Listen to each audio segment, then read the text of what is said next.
pleased that you were able to make this special appointment through the arrangement, of course, of our very own Consul General V.Garcia III and Mr. Ronnie Madarang, and also Mr. Anthony Castelo, and many other people in the entourage of Senator Tito Sotto.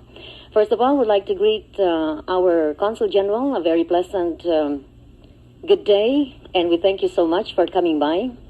Awee. We are pleased to have you once again on Radio Manila. Thank you.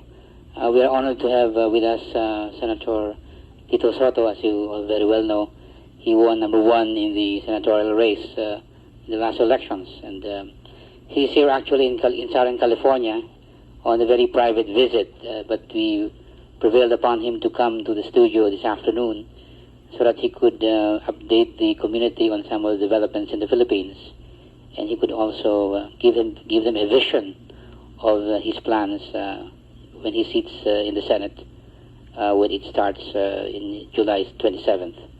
So without much further ado, may I turn over the mic to the Honorable Tito Sotto III, #1 Senator in the Philippines.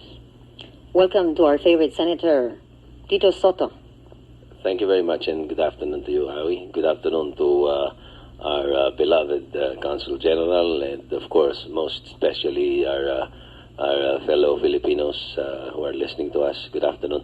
Also with us this afternoon, Awee, aside from Ronnie Madarang and Anthony Castelo, is one of the, shall we say, television production specialists in the country who used to work with you, Awee, in 1973 in Channel 13, Mr. Tony Toviera, if you remember.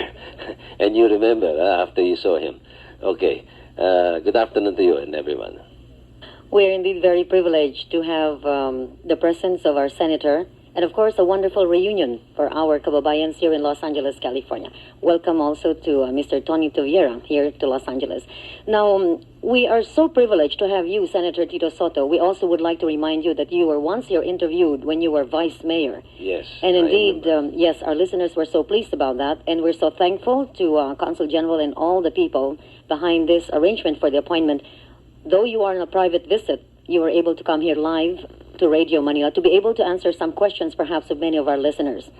Now, you're #1, the #1 senator, last elections 1992. Was it because Mr. Tito Sotto before was an actor and a showbiz person on radio and television? Was it because of your accomplishments as a vice mayor?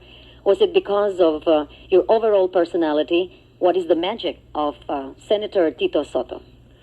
Probably we could attribute my being the #1 senator in the last 1992 elections to many contributing factors. One, 2 or 3 of the factors was what you mentioned a while ago, Awee, like being a television personality, being the TV host of the #1 noontime program in the country, which is broadcasted nationwide on satellite. No? That's one factor. The other would be being President Emeritus of the Vice Mayors League of the Philippines. You know, I would have then under my command, of course, not really command, but, you know, under my wings, 1,600 cities and municipalities, all of which the vice mayors were members of my league. And I would have then coordinators in all those municipalities and cities, which even some of the presidential candidates did not have. So that's another factor. The third factor probably would be my being vice chairman of the National Citizens Drug Watch. You see, under the Citizens Drug Watch, we have a number of non-government organizations and youth organizations that worked really for our endorsement and our election. No? Not only myself, but also Senator Boy Herrera, Senator Ed Angara, and Senator Blas Ople. And all 4 of us are members of the board of directors of the National Citizens Drug Watch. So, again, also that contributed.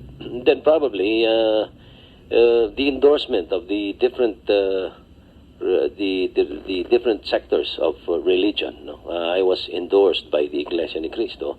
I was also endorsed by the Catholic Church, and also some of the organizations of religious organizations, no? The Gombursa, which is composed of priests as members, and some other. I was informed also that even the Protestant Church and the other sectors also endorsed my candidacy. So I think that really contributed a lot. All these contributed a lot.